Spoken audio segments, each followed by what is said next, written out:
This is an ABC News special report. I'm Charles Gibson at ABC News headquarters. The word is former President Bill Clinton is out of surgery, that the surgery has gone well.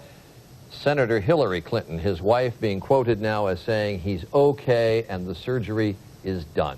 Want to go to John Berman, who is standing outside the New York Presbyterian Hospital, Columbia Medical Center, where the surgery was performed this morning.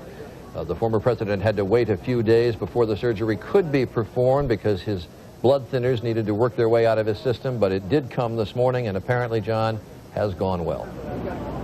That's right, Charlie. The surgery lasted several hours. We understand he started the pre-op procedure just before 7 a.m., again, lasting several hours. We're still waiting to learn many details about what type of surgery it was. It was quadruple bypass, but again, many of the details should still be forthcoming, and we are hoping to hear from some doctors later in the day to see exactly what happened. All right, thanks, John Berman. We will be checking back with you when we do find out what exactly the procedure was and how it was done. Dr. Tim Johnson is standing by in our Boston bureau. Tim, our medical editor, Tim Johnson. And Tim, more than 1,000 of these kinds of operations performed every day, so there's nothing unusual to it, but it is still very major surgery.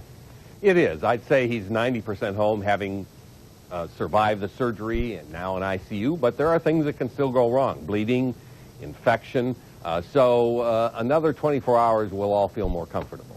Tim, is there any problem? Did it heighten the concerns given the fact that this operation had to be delayed a few days because of the fact that his blood was too thin and doctors were worried about his ability to clot?